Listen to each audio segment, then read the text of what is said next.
Bismillahirrahmanirrahim. Assalamualaikum warahmatullahi wabarakatuh. Alhamdulillah. Wassalatu wassalamu ala Rasulillah Muhammad bin Abdullah wa ala alihi wa sahbihi wa mawalah wa ba'du. Penonton, para tuan-tuan, puan-puan, adik-adik yang dirahmati oleh Allah Subhanahu wa taala. Alhamdulillah, hari ini kita terus bersama di dalam asas-asas fiqh yang kita bahaskan pada setiap hari Isnin dan Selasa. Dan hari ini adalah lanjutan dari perbahasan kita semalam, yang mana kita semalam membahaskan tentang hadas yang terbahagi kepada dua, hadas kecil dan juga hadas besar, yang mana kita telah pun fokuskan terlebih dahulu bagaimana seseorang itu boleh untuk bersih ataupun diangkat hadas kecilnya, iaitu dengan berwuduk. Jadi kita hari ini insya-Allah yang kita ada kat luar ni bukan sebab kita nak belajar tentang pokok-pokok ataupun yang lain, tetapi yang kita nak hari ini insya-Allah bersama untuk kita sama-sama melengkapi diri kita ini dengan kesempurnaan wuduk insya-Allah. Jadi semalam kalau kita ingat, insya-Allah mudah-mudahan semuanya ingat, kita bahaskan tentang asas wuduk, iaitu yang disebut dengan rukunnya. Dan rukun ini yang paling penting sekali, sebab tidak sempurna rukun itu, maka tak sempurna pula daripada amal kita punya wuduk. Maka wuduknya tak sempurna, maka tak sahlah kita punya ibadah. Jadi oleh kerana itu, kita hari ini insya-Allah nak supaya kita praktikkan cara untuk kita mengambil wuduk. Memanglah kalau kita nak bahaskan tentang wuduk ni, kita bahaskan rukun, nanti kita akan bahaskan yang disebutkan dengan sunnah-sunnah wuduk. Kita akan bahaskan tentang perkara-perkara adab-adab berwuduk dan sebagainya, termasuklah daripada kesempurnaan-kesempurnaan itu. Tetapi untuk lebih mudah dan ringkas, yang kita mesti ambil perhatian dan pengetahuan adalah tentang rukun wuduk. Walaupun begitu, apabila nanti kita praktikkan sekejap lagi tentang cara berwuduk, insya-Allah saya insya-Allah akan sertakan dengan sunnah-sunnahnya. Jadi setiap perlakuan amal yang kita buat nanti, praktikalnya, daripada awal sehinggalah akhir, saya akan perincikan setiap daripada perbuatan itu dengan hukumnya. Kalau ianya sunnah, saya akan kata ini adalah sunat. Kalau sekiranya nanti dianya rukun, maka saya akan perincikan rukun. Yang mana rukun telah pun kita bahaskan semalam, ada 6. Yang pertama adalah niat, yang kedua adalah membasuh muka, yang ketiga adalah membasuh tangan hingga siku, yang keempat adalah menyapu sebahagian kepala, yang kelima adalah membasuh kaki hingga buku lali, dan yang keenam adalah tertib. Jadi bermakna kalau dari segi amal perbuatan, daripada amal itu ada hanya 4 anggota saja, iaitu muka, iaitu wajah, begitu juga dengan tangan hingga siku, kepala, dan juga daripada kaki. Jadi 4 inilah yang sebenarnya yang perlu untuk dipastikan betul-betul ianya sempurna, kerana tanpa kesempurnaan salah satu daripadanya maka tidak sah wuduk. Jadi itu yang perlu untuk diambil perhatian. Tetapi dalam praktikal ini, insya-Allah daripada awal amal sampai akhir, kita akan buat mengikut kepada termasuk sunnah-sunnah berwuduk. Mudah-mudahan insya-Allah bukan hanya kita sempurna daripada rukunnya, bahkan disempurnakan dan diperelok, dicantikkan, diperindahkan dengan sunnah-sunnahnya dan adab-adabnya, sehingga kita akan menjadi orang yang bukan hanya betul rukunnya, tetapi juga indah daripada wuduknya. Dan dengan keindahan itu insya-Allah, dan ini juga penentu kepada khusyuk dan kesempurnaan solat seseorang itu, insya-Allah. Jadi kita akan sama-sama insya-Allah hari ini boleh bersedia. Kalau ada yang mungkin belum bersedia lagi, boleh bersedia di depan handphone kita ataupun di depan kita punya tayangan ini, untuk sama-sama kita melihat. Mudah-mudahan insya-Allah dapat memberi manfaat, dan ajak anak-anak kita juga tengok, supaya mereka apabila nanti berwuduk dapat untuk berwuduk dengan sempurna dan juga dengan baik, yang mana ianya adalah merupakan daripada perkara yang sangat utama bagi seseorang itu untuk mengangkat hadasnya, insya-Allah. Baik, jadi kita akan mulakan Yang pertama, apabila kita nak berwuduk, bermakna kita dah sebutkan semalam adalah menggunakan air, dan air itu adalah air mutlak. Air mutlak kita dah bahaskan sebelum ini, iaitu air yang dia tidak bercampur dengan sesuatu yang mengubah kepada warna, bau dan rasanya. Kalau dia pun, walaupun kalau sekiranya dia lebih dari 2 kulah, kalau dia kurang dari 2 kulah, maka tak boleh dicampur dengan apa pun. Yang kalau tercampur dengan sesuatu, khususnya yang najis, maka air itu menjadi mutanajis, ataupun air itu jadi air mutaghayyir yang berubah, maka ianya tidak boleh untuk digunakan untuk berwuduk. Maka air yang digunakan untuk berwuduk adalah air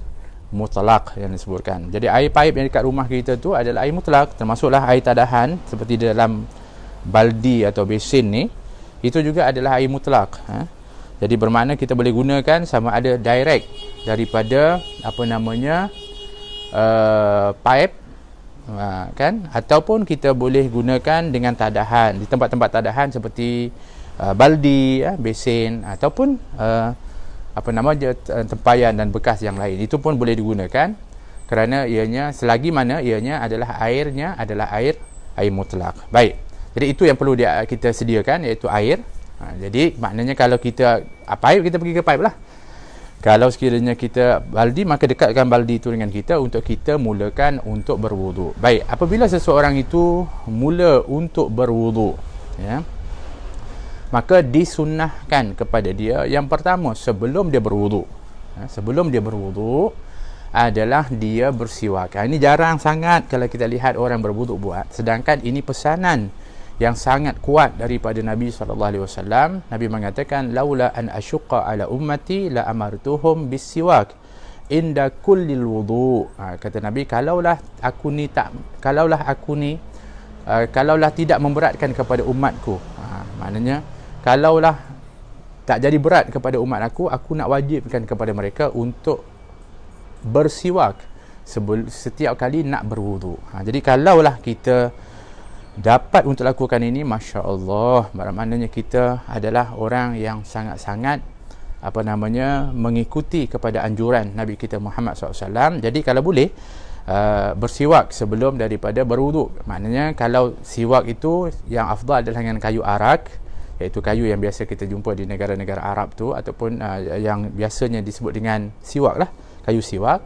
Itu yang paling afdal, sebab itu yang digunakan oleh Rasulullah SAW, atau yang selain daripadanya dengan benda-benda yang kesat, atau yang zaman kita ini adalah berus gigi. Jadi kalau boleh je kalau orang tu berus gigi sebelum dia berwuduk, dia berus gigi, kemudian dia mulakan berwuduk. Jadi kalau macam itu, kita akan mulakan Bismillahirrahmanirrahim. Okey, boleh buka air. Jadi apabila seorang tu nak berwuduk, maka dia sediakan siwak, baik, kemudian air, dan dia cuci dulu siwaknya, biasanya begitu, kemudian mula bersiwak. Naam, apabila bersiwak, bismillah, ini siwak di antaranya adalah diletakkan jari kelingkingnya ke bawah, 3 jarinya di atas, dan juga jari ibu jarinya adalah di bawah. Jadi begitu, diletakkan di tengah-tengah giginya, kemudian dijalankan di sebahagian atas bahagian kanan. Ini kanan ya, nanti takut ni belah kanan ke bawah, kemudian ke tengah, dan ke atas sebelah kiri, ke tengah, kemudian ke tangan. Maknanya dalam bentuk 8, ya. Dalam bentuk 8 sebanyak 3 kali, kemudian digosokkan di lidahnya. Selesai, bermakna kita telah pun bersiwak sebelum wuduk, yang mana ianya merupakan anjuran kuat daripada Nabi Muhammad SAW. Selesai daripada itu, maka setelah itu kita boleh untuk mulakan daripada untuk berwuduk yang dimulakan dengan sunnah wuduk. Baik, maknanya kita akan sediakan anggota kita untuk berwuduk, ya, kerana tangan adalah merupakan anggota rukun wuduk, maka kita sediakan supaya ianya dapat untuk air itu kena pada seluruhnya. Maka mulakan dengan bismillah, ya, kita mulakan. Baik, jadi apabila air ni, bermakna yang pertama kali kita mulakan dengan bismillah. Ada yang pendapat mengatakan a'udzubillahi minasyaitonirrajim. Kemudian yang jelasnya Nabi mengatakan apabila kamu nak mula berwuduk, maka bacalah bismillah, bismillahirrahmanirrahim, dan ditambah dengan ayat Al-Quran yang merupa doa perlindungan mohon kepada Allah, kerana apabila kita nak buat satu ibadah, khususnya nak berwuduk ni, mesti ada gangguan-gangguannya. Gangguan yang akan ada itu adalah daripada syaitan. Maka oleh itu, di antara yang dianjurkan kita baca ketika mana kita nak mula berwuduk adalah dengan membaca Rabbi a'udzubika min hamadatis syayatin wa a'udzubika rabbi ayyahdurun. Ya. Nanti saya akan, insya-Allah pada akan datang, saya akan tuliskan insya-Allah di papan supaya kita dapat. Tapi tak apalah, hari ini kita dengar dulu. Rabbi a'udzubika min hamadatis syayatin. Aku berlindung denganmu ya Allah daripada bisikan-bisikan syaitan. Wa a'udzubika rabbi ayyahdurun, dan aku mohon padamu wahai Tuhanku daripada kehadiran syaitan itu bersama denganku. Jadi ini bagus untuk kita amal dan juga kita buat khususnya sebelum wuduk, supaya mudah-mudahan kita jauh daripada was-was syaitan. Baik. Dan setelah daripada itu, setelah bismillah kita baca itu, maka disunahkan untuk kita membasuh tangan kita. Ini membasuh tangan. Jadi ini membasuh tangan ya. Membasuh tangan hingga pergelangan, sebab tangan ini adalah merupakan anggota yang paling utama untuk kita gunakan ketika mana berwuduk. Maka disuruh untuk kita membasuhnya, dan ini merupakan sunnah daripada Nabi SAW. Jadi kita basuh tangan kita dan disela-selakan. Dan ketika mana kita baca, kita membasuh tangan ini, bagus untuk kita berdoa, kerana tangan ini juga adalah merupakan daripada anggota yang selalu kita gunakan sebagai tindakan. Maka di antaranya adalah Allahumma inni as'aluka al-yumna wal barakah wa a'udzubika minasyu'mi wal halakah. Apa maksudnya? Ya Allah, aku mohon kepadamu daripada tangan ini menjadi tangan yang bertuah dan juga tangan yang berkat. Maknanya tangan ini bawa kebertuahan dan juga keberkatan. Dan aku berlindung daripadamu ya Allah daripada tangan ini menjadi tangan yang, minta maaf, yang sial dan juga yang celaka. Jadi itu ketika membasuhnya kita berdoa seperti itu. Mungkin ada yang tanya itu apa doa-doa ketika wuduk, tapi tak apalah, hari ini saya nak ringkaskan juga supaya kita dapat untuk sama-sama selesai daripada ni. InsyaAllah next apabila kita jumpa, saya akan perincikan daripada doa-doanya yang mengiringi daripada basuhan-basuhan itu, insyaAllah. Baik. Setelah selesai kita membasuh tangan ni, maka di antara sunnah yang disunnahkan kepada kita adalah berkumur-kumur. Berkumur-kumur, satu. Kemudian istinsyak, iaitu masukkan air ke hidung. Dan yang ketiganya adalah istinthar, iaitu mengeluarkan air daripada hidung. Baik. Biasanya yang mungkin ada di antara kita yang dah belajar, biasanya kita akan ambil air, kemudian kita masukkan dalam mulut dan kita kumur-kumur dan kita buang. Kita akan buat 3 kali. Kemudian setelah itu baru kita akan ambil air dan kita akan masukkan ke dalam hidung, kemudian kita hembuskan. Kemudian kita masukkan, kita hembuskan. Okey. Boleh benar, dan dianya benar maksudnya maknanya kita melaksanakan sunnah-sunnah itu, iaitu kumur-kumur dan juga istinsyak dan juga istinsar. Berkumur-kumur, masuk air hidung dan juga keluarkan. Kita buat 3 kali, 3 kali. Tapi yang paling tepat dalam riwayat disebutkan, dan ini juga adalah merupakan amalan Nabi SAW, iaitu apabila nak melaksanakan kumur-kumur, ini digabungkan dengan istinsyak, dengan masukkan air hidung. Maknanya, kalau kita gunakan satu tangan, biasanya, atau 2 tangan sekalipun, apabila masukkan air ke dalam mulut, dimasukkan air sekali di dalam hidung. Contoh, ni air, masukkan ke dalam mulut dan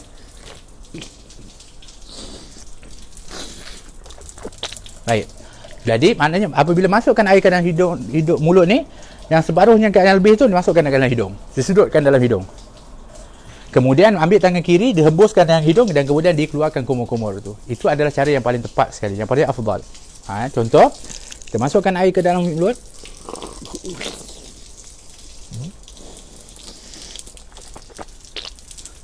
Masukkan air ke dalam mulut dan sekaligus ke dalam hidung, kemudian dihembuskan dengan tangan kiri hidung sambil berkumur-kumur dan buangkan kumur-kumur.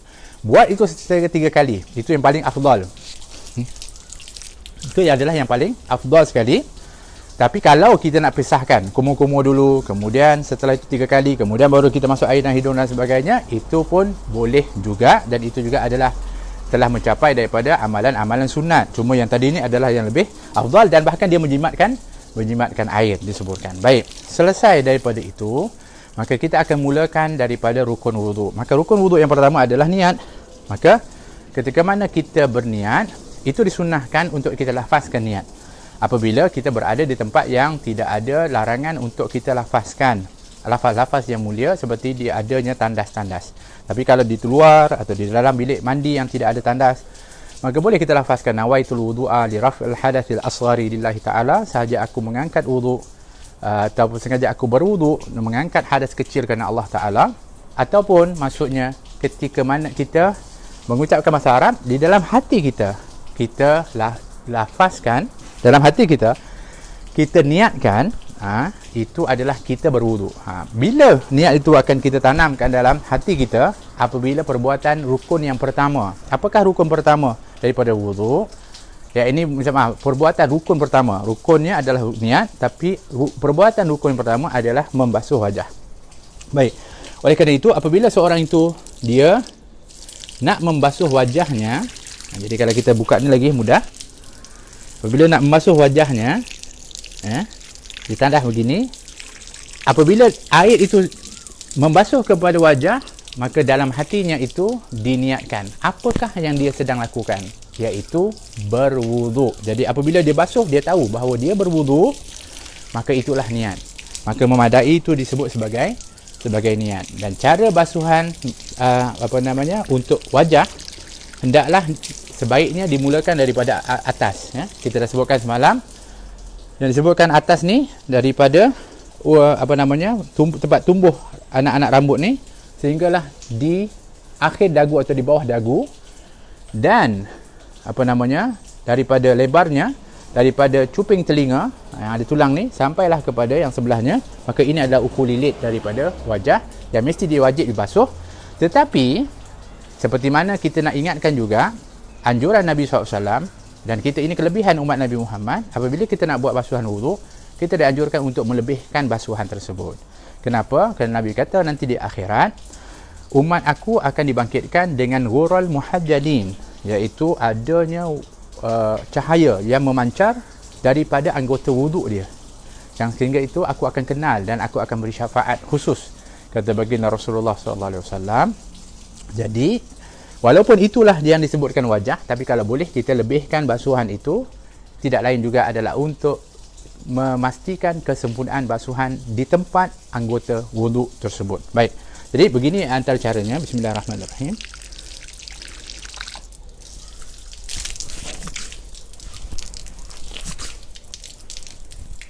Jadi pastikan daripada atas, kemudian diratakan tanpa mengangkat tangan, kemudian diakhirkan daripadanya.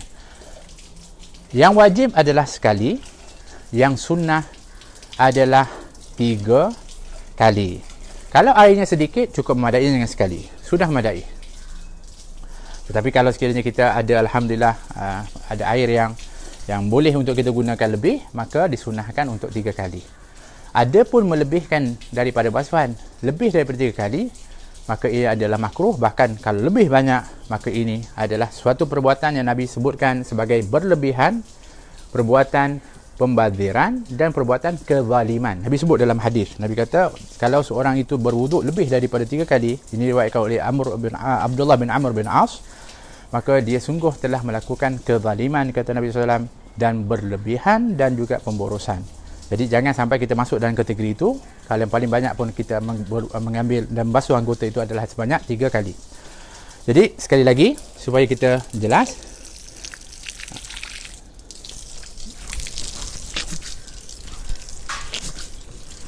jadi airnya mestilah dialirkan dan diratakan sehinggalah seluruhnya, dan pastikan semua ukur lulit ni kena dan lebih daripada itu. Itu adalah keutamaan yang perlu untuk kita ambil perhatian, supaya jangan sampai wuduk kita itu tidak sempurna.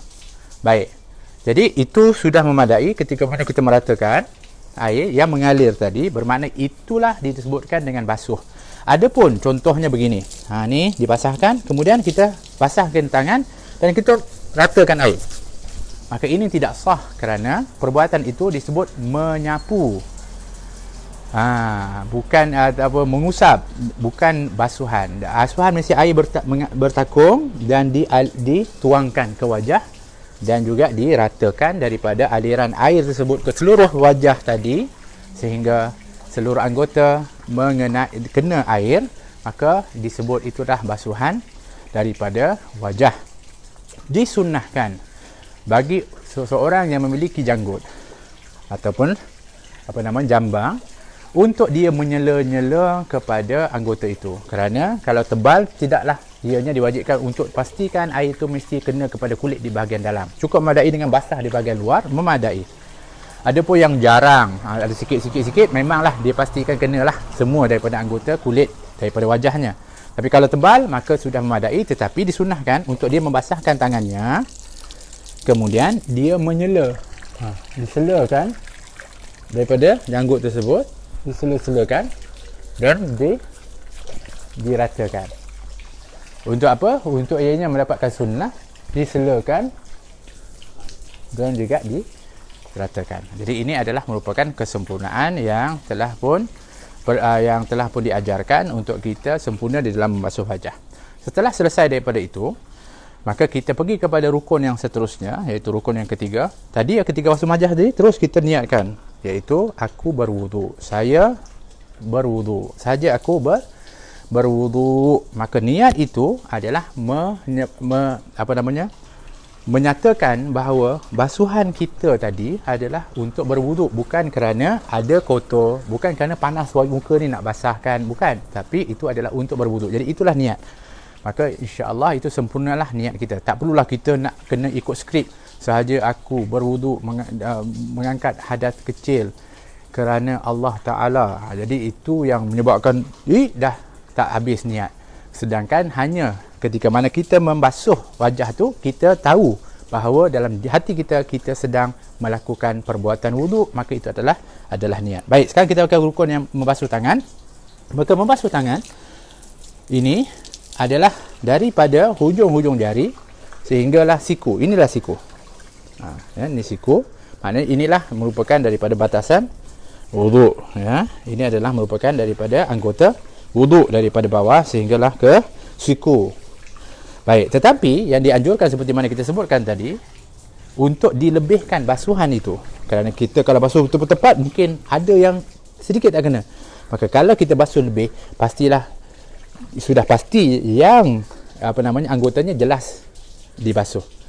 Jadi oleh kerana itu, bahkan ini merupakan daripada anjuran Nabi SAW untuk kita bangkit nanti di akhirat, dibangkitkan dengan bercahaya. Anggota wuduk kita bercahaya, semakin banyak cahaya kita. Masya Allah, tabarakallah. Baik. Kemudian ketika mana kita nak berwuduk, kita akan tadah begini dan kita alirkan air dan kita basahkan. Jadi kita alirkan air dan kita basahkan dan kita ratakan dengan tangan kita. Sebenarnya kalau seseorang itu dia hanya tidak menggosok, kerana menggosok ini adalah merupakan sunnah. Kalau seorang tu dia datang, dia ulurkan tangan dia dan juga dibasahkan ke sini sikit. Sini. Boleh? Okey, macam dia basahkan betul-betul, pastikan semua kena tanpa menggunakan tangan ni. Pun sah. Macam contoh ada air paip, kita pun basahkan semua. Yang penting apabila air itu membasahi semua anggota wuduk, sah. Cuma yang afdal, dan ada yang menyebutkan ini adalah merupakan daripada susunan Al-Quran. Al-Quran mengatakan, basuhlah tangan kamu sehingga siku.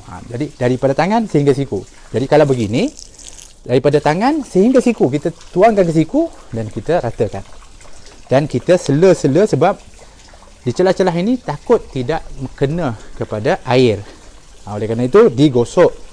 Daripada anggota wuduk ini, diratakan air itu adalah untuk pastikan semua anggota itu dibasuh dengan air. Begitulah juga di sebelah kiri.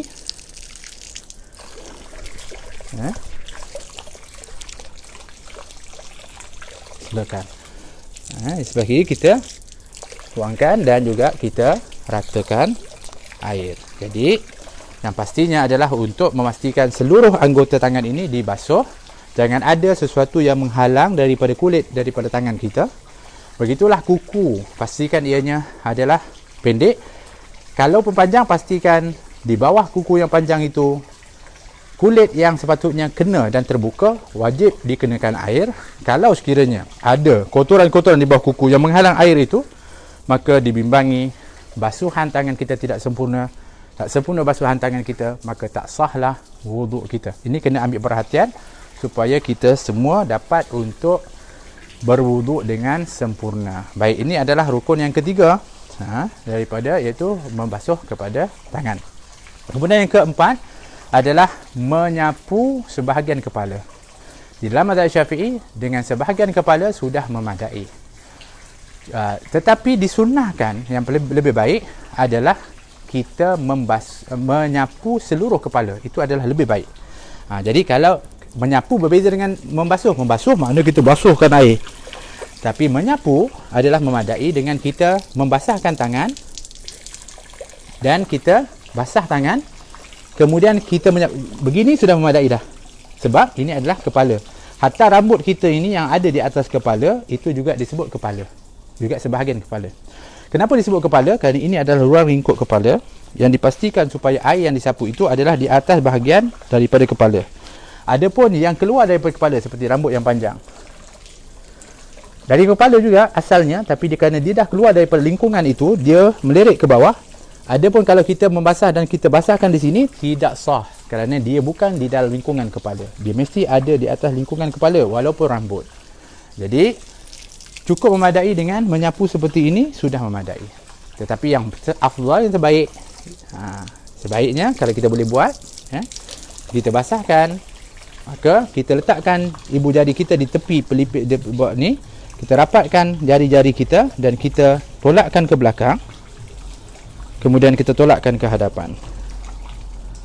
Boleh? Sekali lagi. Kita rapatkan jari-jari kita di sini, kita rapatkan di tengah-tengah. Kita tolakkan di belakang dan kita tolakkan hadapan. Bermakna kita seperti sudah menyapu seluruh kepala. Bayangkan tuan-tuan, kalau Nabi kata akan keluar cahaya daripada anggota wuduk yang dibasuh dengan air.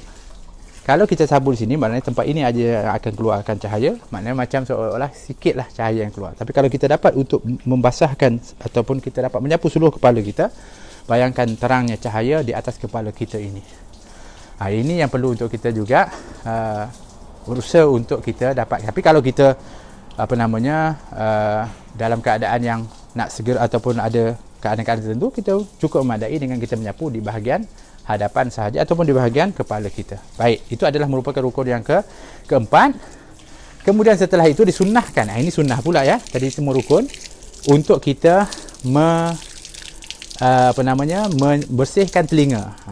Dengan kita membasahkan tangan kita, kemudian kita masukkan jari-jari kita di lubang telinga kita ini. Sedang ibu jari ini berada di belakang cuping telinga. Kemudian kita menjalankan jari ini mengikut kepada aluran daripada cuping telinga di bahagian dalam.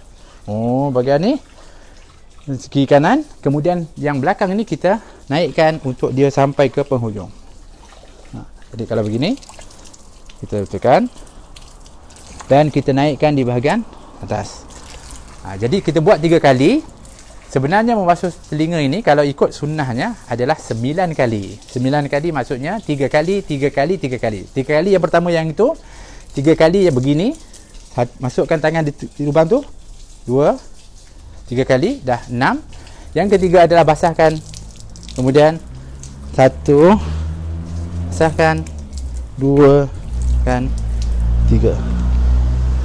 Jadi 1, 3 kali, kemudian masukkan 3 kali, kemudian sebenarnya 3 kali. Kita jarang buat yang tu, kita biasanya yang ni je lah. Tapi sebenarnya bagus untuk kita dapat, sebab kalaupun 9 kali kita buat untuk telinga, dia tidak membazir air. Sebab apa? Sebab air yang kita gunakan itu bukannya basuhan, tetapi adalah sapuan. Jadi kita basahkan sikit je, cukup madai dah.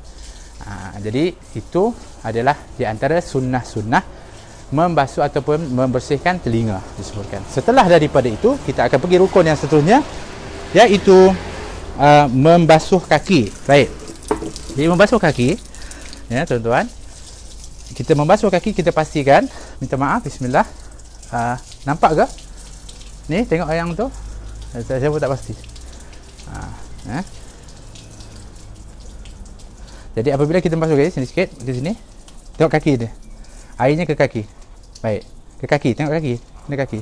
Baik, kalau kaki, minta maaf, dibasuh kaki ini, ya. Lagi airnya. Air atas lagi. Okey. Bismillah. Air untuk membasuh kaki, pastikan okey.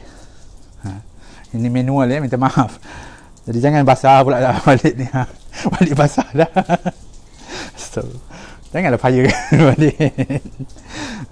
Baik. Jadi apabila kita basuh kaki, pastikan daripada atas sampai kepada buku lali ni dibasuh. Daripada sini.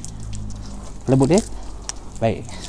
Kemudian setelah kita gosokkan, disunahkan, dianjurkan juga kita untuk kita menyela-nyela celah-celah jari kaki kita dengan kaki kelingking kiri. Jadi dimulakan dengan kelingking bawah. Jadi kita letakkan sini, kita dah tu kita celakan. Gunakan ni untuk supaya pastikan air itu mengenai kepada celah-celah jari kita dengan jari telingking. Jari kelingking jari kita. Jadi maknanya kita basuh dan pastikan dianya air ni lari lah. Sedekat sikit. Sampai kepada buku lali, atas lagi kalau boleh. Atas kan? Untuk kita pastikan dianya sempurna dan kita selakan dia dengan jari kelingking ke celah-celah melalui bawah daripada kaki. Kemudian setelah itu buat 3 kali. Setelah itu kaki yang kiri dibasuh. Sempurna. Gunakan lagi jari kelingking ni ya, untuk sini sikit kat kaki, untuk juga selakan daripada, nampak ni jari ni tembus bawah sampailah jari kelingking, selesai. Ya. Jadi begitu di dalam kita membasuh kepada anggota kaki, iaitu rukun yang kelima. Dan setelah selesai daripadanya, bermakna kita mengikut tertib yang iaitu 6 ialah tertib, mengikut tertib daripada basuh wajah sehinggalah berakhir dengan membasuh kaki. Dan selesai daripada itu ya, kita dianjurkan sangat-sangat untuk kita selesai daripada wuduk menghadap kiblat. Misalnya ini kiblat, kita menghadap kiblat setelah selesai ya. Memanglah kalau kita kata wuduk ni untuk tuan-tuan perempuan nak lebih terbaik, yang terbaik betul, memanglah kalau boleh berwuduk itu carilah arah kiblat. Kalau ini kiblat, wuduklah menghadap ke kiblat. Dan wuduk ini sebagusnya, kalau bagus ya, memang duduk. Cuma tadi nak praktikkan, kita dirilah. Kalau bagus wuduk ni kita duduk, ataupun kita tempat duduk, kita duduk. Itu adalah paling baik. Ya. Dan menghadap kiblat itu adalah yang paling utama. Paling baik wuduk itu adalah menghadap kiblat. Tapi kalau dah tempat yang kita ambil wuduk tu bukan menghadap kiblat, tak menjadi masalah. Kemudian selesai daripada wuduk, kita dianjurkan untuk menghadap kiblat, mengadah tangan, kalau boleh tinggikan tangan kita. Kemudian kita membaca ucapan yang diajarkan oleh Nabi SAW. Nabi kata, bacalah, Ashhadu an la ilaha illallah wahdahu la syarikalah wa ashhadu anna Muhammadan abduhu wa rasuluh. Iaitu syahadatain. Ashhadu an la ilaha illallah wahdahu la syarikalah wa ashhadu anna Muhammadan abduhu wa rasuluh. Kemudian dalam riwayat itu, riwayat Muslim, dan dalam riwayat Tirmizi ditambah dengan Allahumma ja'alni minat tawabin wal ja'alni minal mutatahhirin, dan juga ditambah lagi wa ja'alni min ibadikas salihin. Maknanya kalau kita kata selesai dia tu menghadap kiblat, kedua kita kata apa? Asyhadu an la ilaha illallah wahdahu la syarikalah wa asyhadu anna Muhammadan abduhu wa rasuluh. Allahumma ja'alni minat tawabin wa ja'alni minal mutatahhirin wa ja'alni min ibadikas salihin. Alhamdulillah. Baik. Apakah ganjarannya? Disebutkan dalam Sahih Muslim, dia mengatakan sesungguhnya barang siapa yang setelah berwuduk menghadap qiblah, kemudian mengangkat tangan, mengucapkan asyhadu an la ilaha illallah wa asyhadu anna la syarika lahu wa asyhadu anna Muhammadan abduhu wa rasuluh, maka sesungguhnya syurga itu mempunyai 8 pintu. Maknanya kalau orang nak masuk syurga, dia melalui salah satu daripada 8 pintu itu. Barang siapa yang mengucapkan ucapan tersebut setelah daripada selesai berwuduk, maka dia boleh untuk masuk ke dalam syurga melalui pintu mana pun. Subhanallah. amalan simple, ringkas, ucapannya pun ucapan yang mudah. Asyhadu an la ilaha illallah wahdahu la syarikalah wa asyhadu anna Muhammadan abduhu wa rasuluh. Allahumma ja'alni minat tawwabin wa ja'alni minal mutatahhirin wa ja'alni min ibadika salihin. Sudah melayakkan seorang itu untuk masuk ke syurga. Bahkan lebih hebat lagi, dia boleh masuk melalui pintu mana pun, kata baginda Rasulullah SAW. Ruginya kita ni dah sekian lama dan banyak kali dah kita berwuduk, tetapi setelah berwuduk kita tak baca daripada doa ini, maka ruginya kita. Maka selepas ini jangan biarkan kita dalam kerugian, maka jadikan ini sebagai satu amalan kita, khususnya setelah selesai daripada wuduk. Jadi tuan-tuan, puan-puan, adik-adik rahmati oleh Allah, sedikit daripada praktikal wuduk yang telah kita kongsikan tadi. Mungkin ada kekurangan-kekurangan, itu semua adalah kelemahan daripada saya sendiri, tetapi yang pastinya hendaklah ketika mana kita berwuduk, kita pastikan sempurna rukun-rukunnya dan diperindah dengan sunnah-sunnahnya yang telah kita sebutkan daripada awal tadi. Mulakan dengan bismillah, kemudian setelah itu doa perlindungan dari gangguan syaitan, basuhlah tangan kita, kemudian setelah itu berkumur-kumurlah kita dan beristinsyak, masukkan air ke dalam hidung dan hembuskan. Dan biasanya masuk air dalam hidung ni dan hembuskan ni kadang-kadang orang skip, tapi dia sunnah, tapi orang banyak skip. Sedangkan fadilatnya cukup besar, sehingga disebutkan dari segi kesihatan pun sangat baik, kerana menyampaikan oksigen ke otak, sehingga akan mengelakkan insya-Allah seorang itu daripada kena angin ahmar ataupun kita kata stroke, insya-Allah. Jadi kalau kita amalkan, bagus ni. Mulakan awal minta maaf tadi dengan bersiwak kalau boleh, bergigi ke, kemudian setelah itu barulah mulakan dengan membasuh wajah dengan niat yang disertakan, membasuh tangan sehingga siku, menyapu kepala, dan juga sunnah untuk kita membersihkan anggota telinga kita dan juga membasuh kaki kita dengan sempurna sehingga lebih daripada buku lali. Kemudian setelah itu akhirilah dia dengan menghadap kiblah, mengangkat tangan, menadah tangan dan berdoa seperti doa yang diajarkan tadi. InsyaAllah kita akan berpeluang untuk masuk ke dalam syurga melalui pintu mana pun, dan ketika dimahsyarkan, dibangkitkan di padang mahsyar, insyaAllah Nabi kita Muhammad SAW akan nampak kita. Macam mana Nabi nampak? Iaitu cahaya yang keluar daripada kesan wuduk dan lebihan wuduk kita yang telah pun kita basuh ketika mana kita berwuduk. Ya, tuan-tuan yang rahmati oleh Allah, insya-Allah itulah yang dapat kita sama-sama kongsikan pada hari ini. Ada beberapa soalan, insya-Allah sekarang ni kita akan soalan. Saya duduk ya, boleh ya tuan-tuan? Relax sikit. Bismillah. Ada beberapa soalan. Soalan pertama, kalau tak basuh hidung boleh kan Habib? Ya, kerana basuh hidung itu adalah sunnah. Kalau seorang itu meninggalkan yang sunnah, masih sah lagi daripada wuduknya. Yang mesti dia pastikan dilakukan adalah rukun. Ya.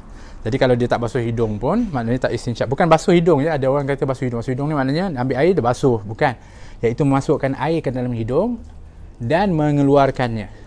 Itu namanya istinsyak, keluarkan istinthar. Itu adalah sunnah. Jadi kalau tak dilakukan pun masih sah wuduk. Yang kedua, mohon pencerahan. Ada yang kata maksa basuh tangan tak boleh mula dari siku ke bawah. Baik.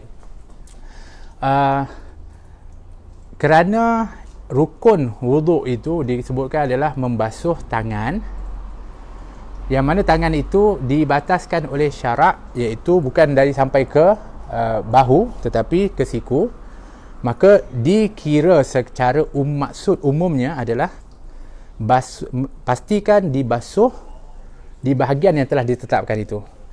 Wa imma sama ada daripada ujung jari ke siku airnya ataupun daripada siku ke bawah. Baik, maknanya sah ke kalau kita basuh daripada siku dulu barulah ke tangan jari-jari kita? Sah. Yang penting ianya dibasuh seluruh anggota wuduk itu, baik daripada bawah ataupun dari atas. Itu sah secara umumnya.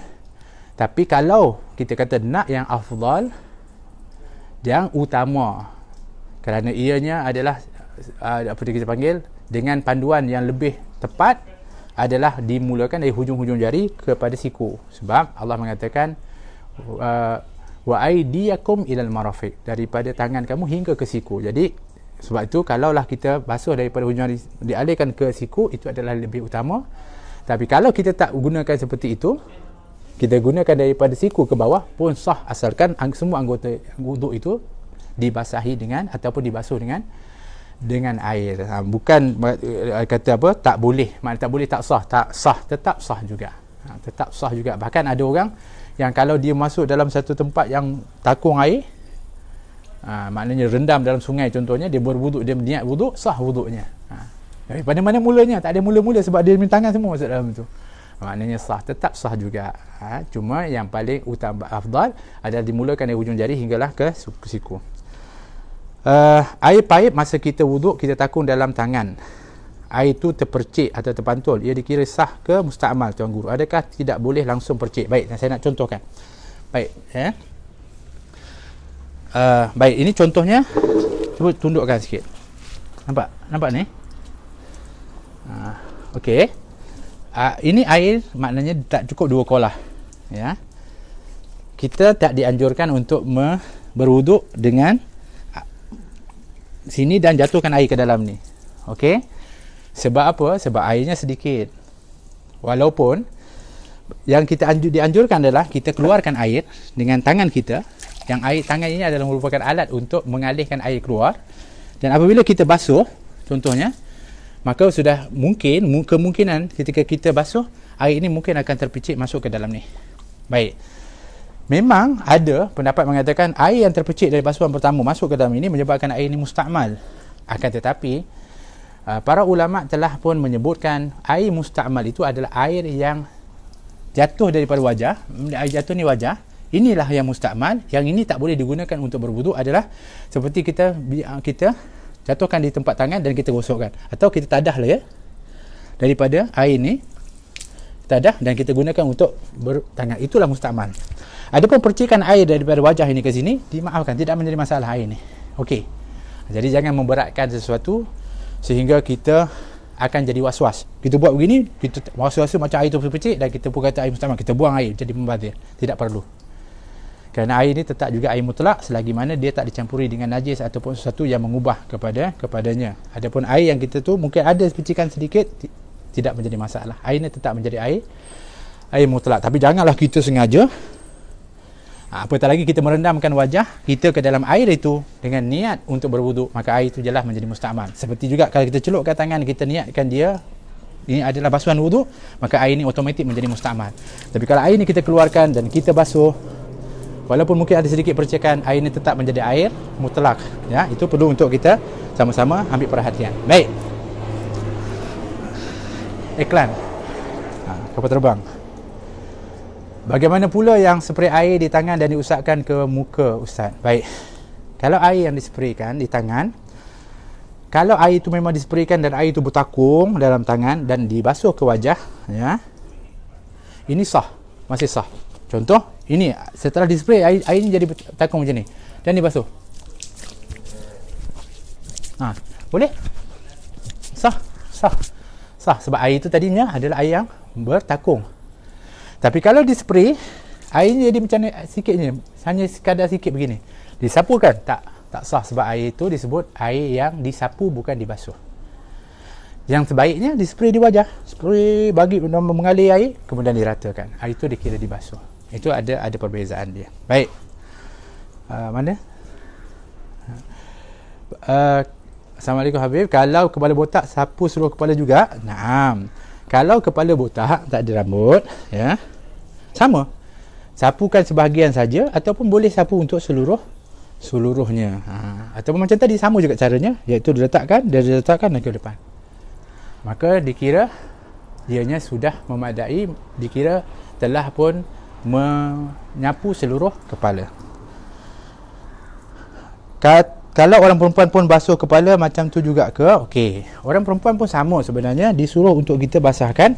Cuma kalau rambutnya panjang, tidak dianjurkan untuk dipatah balik. Jadi macam ni, dah. Boleh dah. Jangan habis. Apalagi kalau panjang pula, kena pula kat lantai pula. Macam itulah. Cukup memadai dengan kita ini ke belakang dah. Sebab kalau pun diikat contohnya, kalau dia buat gini nanti rambut yang tu terkeluar daripada ikatan dan serabai. Macam tu nanti akan menyukarkan pula dia. Cukup memadai kalau yang panjang tu ke belakang saja. Sudah tekan. Dengan niat untuk membasuh seluruh kepala. Baik. Ataupun menyapu seluruh kepala. Saya ada cengar cemas sapu air ke kepala, air kena sampai ke kulit kepala. Tak perlu. Tidaklah disyaratkan sapuan kepala itu mesti kena kulit kepala. Kalau dia ada rambut, di atas rambut pun sudah memadai. Yang penting rambut itu adalah yang berada di atas kepala.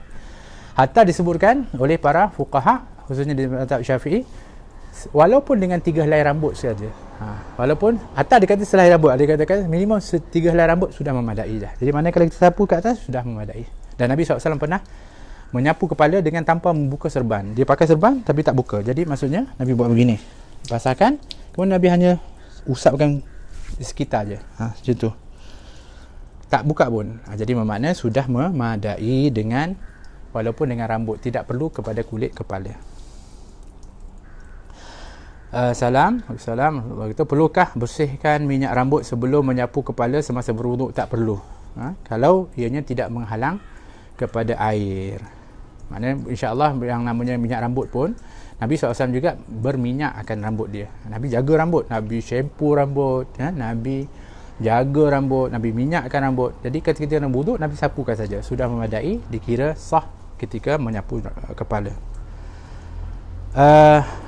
Nak tanya, ada cara basuh kepala sambung terus ke telinga kan? Bolehkah Habib tunjukkan? Saya tak pernah buat. Baik. Memang betul ada riwayat ketika seorang itu dia menyapu kepala macam ni, letakkan, kemudian diletakkan, dikedepankan dan diteruskan disambung dengan basuhan telinga. Begitu ada riwayat memang. Dibasuh, kemudian terus sambung dengan telinga. Memang ada riwayat boleh untuk dilakukan seperti itu. Boleh. Tidak menjadi masalah. Cuci mata. Baik. Kadang-kadang mana ni? Minta maaf. Ada pula yang membasuh tengkuk. Adakah itu hanya amalan biasa saja? Itu disebutkan adalah amalan. Di antara pendapat yang memegang pendapat dikatakan adalah disunnahkan menyapu kepada tengkuk ini adalah Al-Imam Al-Ghazali. Akan tetapi Al-Imam Nawawi membantah dengan mengatakan ianya tidak sunnah. Ala kulli hal, bagi yang nak menyapu tidak menjadi masalah, asalkan menyapu bukan membasuh sehingga membazir, dan yang meninggalkan juga tidaklah dikira meninggalkan sunnah. Baik. Kalau dalam keadaan tergesa-gesa, boleh ke Habib? Maknanya berwuduk dengan tergesa-gesa. Yang utama sekali adalah kesempurnaan basuhan dan rukun-rukun daripada berwuduk. Sama ada cepat atau lambat, itu adalah keadaan seseorang. Tetapi apabila semua daripada rukun itu dapat dilaksanakan dengan sempurna, maka sah. Walaupun dia buat dengan tergesa-gesa, cuma kebiasaannya, dan ini yang Nabi selalu ingatkan, iaitu jangan kita buat satu ibadah itu tergesa-gesa, kerana dengan tergesa-gesa itu biasanya dia akan mendatangkan kecuaian yang dengan sebab itu tidak sempurna, iaitu jadi tak sempurna. Jadi oleh kerana itu, kalau boleh kita ni dalam ibadah jangan buat yang tergesa-gesa.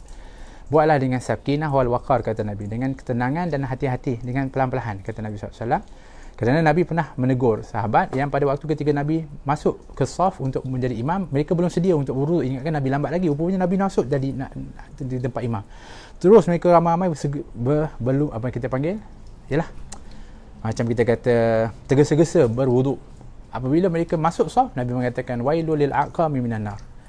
Neraka wail bagi orang yang dia punya tumit dia tak kena basuhan itu, akan masuk neraka wail, kata Nabi. Rupanya kerana mereka ni dah nak tergesa-gesa, ketika basuh kaki tu tak kena tumit dia alih air tapi tumit tu tak kena, macam air tu mengalir ke bawah, tak kena tumit.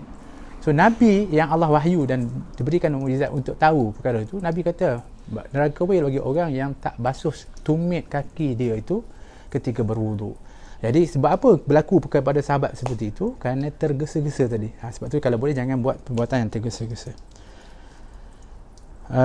Mengenai wudu, bolehkah Habib terangkan mengenai wuduk dan makeup masa wuduk? Oh, baik. Yang pastinya ialah jangan ada yang menghalang air itu dari mengenai kulit. Kalau makeup yang digunakan menghalang air daripada mengenai kulit ketika berwuduk, maka tak sah wuduk. Tapi kalau ada kata makeup ni tetap juga air itu kena kulit, maka boleh untuk maknanya sah lah. Tapi kalau cerita pasal makeup sebagai hukum akal, itu ceritanya panjang lebar, daripada perbahasan sampai kepada keadaan perbahasan tentang orang yang tabarruj, perempuan yang melampau dalam makeup dan sebagainya. Ini ada perbahasan yang lebih panjang. Tapi walhasil jangan sampai ada benda yang menghalang daripada air untuk mengenai kulit di anggota wuduk yang menyebabkan wuduk itu tidak sah. Baik. Ni saya kena ke depan sikit sebab panas sudah menjelma. Baik. Untuk macam baik, maaf. Mana tadi? Oh ni.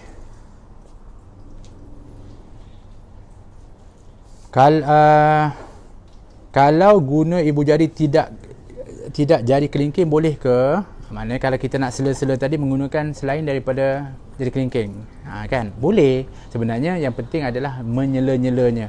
Menggosok adalah sunat, menyela daripada jari-jari itu juga adalah sunat. Cuma kerana diambil riwayat cara yang telah pun diriwayatkan, serta kelingking adalah yang kecil untuk lebih mudah mencelah, maka digalakkan untuk menggunakan jari kelingking. Tapi kalau kita kata susahnya kita guna jari-jari yang lain, yang penting kita menyela-nyela supaya pastikan air itu mengenai anggota dari celah-celah jari kaki, maka itu adalah juga dibolehkan. Cara angkat tangan berdoa tu, tangan tinggi ke atau paras biasa je. Yang lebih baik disebutkan adalah mengangkat tangan itu tinggi. Kalau boleh tu biarlah terbuka daripada ketiak tu. Kecuali orang perempuan lah. Kalau orang perempuan tu disuruh sebab perempuan ni adalah mabni ala sitir. Perempuan ni memang disuruh untuk lindungkan diri dia. Tapi orang lelaki kalau boleh ditinggikan sedikit tangannya dan ditadahkan dan dibacakan doa. Ini dianjurkan kerana ada riwayat yang menyebutkan seperti itu. Baik. Selalu baca doa saya selalu baca doa selepas wuduk ni setelah berada di tikar sembahyang. Boleh ke Habib? Baik. Dia ada expired juga dalam satu-satu amalan itu. Bukannya kita boleh buat itu setelah kita ingat kita nak buat. Ada amalan yang kadang-kadang dia waktu tu je dia boleh buat. Seperti setelah daripada wuduk dan wuduknya masih lagi basah, maka dia pun mengangkat tangan dan berdoa. Sejurus daripada wuduknya itu adalah yang afdal. Adapun setelah dia berjalan sedikit baru teringat dan dia angkat tangan, masih boleh. Tapi kalau dah dia sampai ke satu tempat atau dah solat dah pun baru diingat kemudian sejam kemudian, maka sudah tak lagi ada peluang untuk dia mendapatkan fadilat berdoa setelah berwuduk. Jadi perlu untuk dilaksanakan pada tempat dan waktu yang telah pun disebutkan. Dia kata dia selalu baca berada di tikar sembahyang. Tak apa kalau dia daripada tempat wuduk tu, tempat sembahyang tak jauh, dia pergi kat situ, dia pun tadah tangan di atas tikar sembahyang dia baca doa wuduk, masih lagi boleh, kerana dia masih lagi dalam keadaan awal setelah berwuduk. Kalau orang badan besar agak sukar untuk masuk kaki dengan tangan, bagaimana ya Habib? Baik, kalau sekiranya memang dia tak boleh untuk dicapai dengan tangan dia, susah, maka pastikan air yang dicurahkan di atas kaki itu, baik itu daripada paip ataupun daripada simbahan, mengenai seluruh daripada anggota kaki atau di celah-celah jari. Kalau dia buatkan seperti itu, maka sudah memadai dan sah. Kerana menggosok dan menyela-nyela itu adalah sunat, bukannya wajib. Tapi yang wajib adalah memastikan seluruh daripada anggota kaki sampai buku lali itu adalah dibasuh dengan air dengan sempurna. Ya. Tak basuh telinga wuduk tetap sah kan Ustaz? Ya, tak tetap sah kerana membasuh telinga adalah sunat, bukannya rukun. Ya. Baik. Naam. Minta izin untuk tunjukkan semula cara menyela kaki guna jari tangan. Baik, saya tunjukkan. Nampak ke? Tengok tu. Tengok tak Abdullah. Nampak? Baik, ini jari kelingking dimasukkan di celah. Minta maaf ya, ini kaki ya. Jadi begitu. Dicelahkan. Itu adalah merupakan daripada cara untuk menyela yang dianjurkan. Kalau tidak, ya, kata ada orang kata, sela-selakan, yang penting dia selakan kaki. Boleh, tidak menjadi masalah. Yang penting adalah untuk pastikan air itu kena di celah-celah kaki. Bagi wanita, kalau basuh muka, rambut di bahagian telinga tu wajib kena air juga ke kalau rambutnya panjang? Baik, itu bagus soalannya. Sebab apa? Ianya adalah disebut dengan supaya kita pastikan semua daripada anggota wajah, termasuk bulu-bulu yang tumbuh di wajah. Di antaranya adalah yang biasa menjadi kontroversi adalah dipanggil rambut yang tumbuh daripada dalam wajah, iaitu seperti di sideburn ni ataupun di sideburn ni. Ini rambut yang di wajah mesti dibasuh. So kadang-kadang di atas ni ada rambut yang panjang, yang biasanya kalau orang tu kadang-kadang dia buduk, dia letakkan di belakang telinga dia, sedangkan dianya wajib dibasuh. Jadi hati-hati. Jadi biarkan dianya untuk dibasuh, jangan diletakkan ke belakang. Adapun yang di atas telinga ni tak wajib basuh sebab dia di luar daripada anggota wajah. Tapi yang dalam di tepi ni dalam ni, ni dalam ni sebab kita daripada anak rambut ni sampai ke telinga ni, ini dalam. Yang ini kena pastikan untuk dibasuh. Kalau panjang, pastikan dia dibasuh. Jadi biasanya kalau orang Arab dia akan cukur, ataupun dia bukan cukur lah, dia akan potong pendek yang kat sini, yang ni panjang. Jadi supaya dia tidak susah nanti ketika berwuduk. Tapi kalau kita panjang tak ada masalah, tapi pastikan dia dibasuh. Kerana dia juga termasuk anggota wajah. Jika sekadar mengalirkan air dengan rata ke seluruh kaki, adakah sah? Ya, sah kalau sekiranya memang semua kaki anggota dia mengenai air atau dibasuh dengan air. Hari itu saya wudukkan ayah saya yang stroke minor. Kaki ayah saya pecah-pecah kat tumit. Saya dah gosok sebab ada hadis tentang yang tak basuh tumit akan masuk neraka. Tapi basuh tu had mana Habib? Wajib ke kena masuk, pastikan masuk ke dalam crack tu? Tak perlu. Yang penting adalah di luarnya, ya. Maknanya kita basuh dengan air, kena di luarnya itu kita dah gosokkan, sudah memadai. Tak perlu kita pergi cocok kat dalam tu. Kerana yang disuruh adalah anggota yang di luar saja. Bermakna kalau kita celup air dalam baldi untuk wuduk dan air itu tak mengalir, masih sah ya wuduk kita tu Habib? Ya, masih sah. Dengan catatan kita menyelupkan air tangan kita dalam bekas tu bukan dengan niat tangan untuk membasuh tangan untuk berwuduk. Tapi tangan ini digunakan seperti baldi, seperti cebok untuk alat mengeluarkan air, maka dia tidak menjejaskan kepada air tersebut. Baik.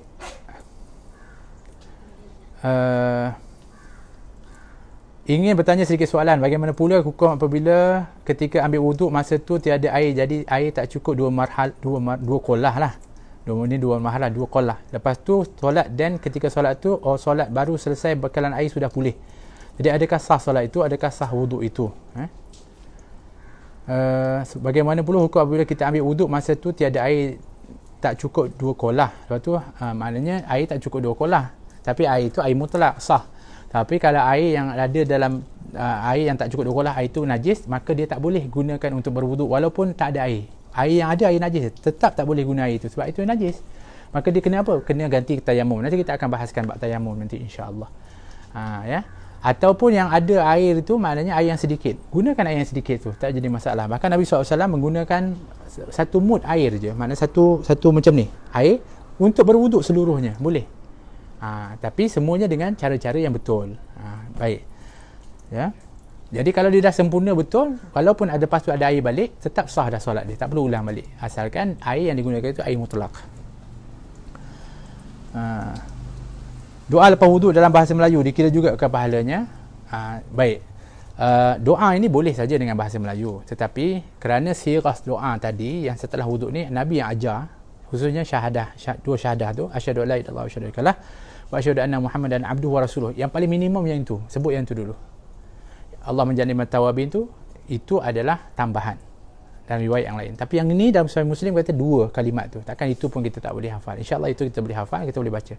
Adapun ya Allah jadikan aku orang yang sentiasa bertaubat, yang orang yang sentiasa kebersihan, boleh dalam bahasa Melayu. Tapi yang 2 kalimah syahadah ini, kalau boleh kita sempurnakan dengan bacaan bahasa Arab. Boleh Habib terangkan membasuh muka untuk perempuan yang ada sideburn? Definisi sideburn bagi wanita bagaimana? Maknanya apa yang tumbuh di bahagian dalam wajah ni semuanya adalah merupakan daripada anggota yang perlu dibasuh. Itu sideburn, maknanya yang ada dekat wajah ni. Ini perlu dibasuh. Jangan diletakkan di belakang. Begitu juga di tepi, jangan letakkan di belakang. Biarkan dia dan mesti dibasuh. Jadi apabila kita basuh, kita usapkan. Maka itu ada dikira kita telah pun membasuh daripada anggota wajah. Kalau air yang kita tadah dalam baldi direct dari paip, boleh guna ke untuk wuduk, dan air kowe boleh guna untuk wuduk juga ke? Air dan direct daripada paip ke baldi boleh, air mutlak, air kowe pun air mutlak juga. Kerana air kowe pun tak campur dengan apa-apa pun, dia cuma tapis saja. Ya.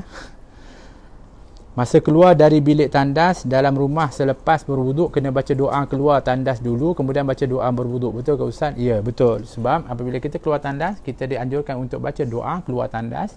Kemudian setelah itu menghadap kiblah dan kita membaca doa setelah berwuduk. Allah, Alhamdulillah. Banyak waktu kita ni, lebih waktu minta maaf. Kita janji 20-30 minit. Tapi ialah tadi yang kita asaskan tadi memang 30 minit saja. Cuma yang ekstra ni adalah pertanyaan-pertanyaan yang saya rasa penting juga untuk kita berkongsi sama. Sebab kita nak supaya masalah-masalah yang mungkin kadang-kadang menghambat kita dan juga kadang-kadang kita rasa nanti takut rasa ragu, dapat untuk kita selesaikan dan dapat untuk kita sama-sama menyempurnakan, insya-Allah. Jadi terima kasih sekali lagi semua kepada semua yang mengambil perhatian, dan segala kekurangan saya minta maaf. Sudah tentulah walaupun siapa yang saya tunjukkan itu adalah di antara daripada kaifiah dan cara berwuduk, sudah tentulah kerana kelemahan-kelemahan saya ada di sana, kekurangan-kekurangan yang mudah-mudahan Allah ampunkan saya, dan juga tuan-tuan juga maafkan kalau ada kekurangan, dan kalau ada rujukan-rujukan yang lebih utama, maka boleh untuk sama-sama juga kita berkongsi, insya-Allah. Dan mudah-mudahan kita dirahmati oleh Allah. Jadi esok insya-Allah jangan lupa temu janji dalam waktu yang sama pukul 3 juga, tapi kita akan bersama dengan Ustaz Azian, Ustaz Haji Azian bin Man, untuk pelajaran Al-Quran. Penting. Jadi Al-Quran kalau boleh bawalah Al-Quran juga, bawalah buku-buku, sebab yang dia akan ajarkan itu adalah asas-asas Al-Quran. Penting ni sebab kita memang dianjurkan untuk baca Quran, dan kita ketika baca Quran kita kena baca dengan sempurna. Maka kesempurnaan membaca Quran itu adalah dengan mempelajari daripada ilmu Al-Quran, dan insya-Allah akan bersama dengan Ustaz Azian bin Man. Besok jangan lupa ajak anak-anak kita juga untuk kita sama-sama belajar Al-Quran. Hadza wabillahi taufik. Wassalamualaikum warahmatullahi wabarakatuh.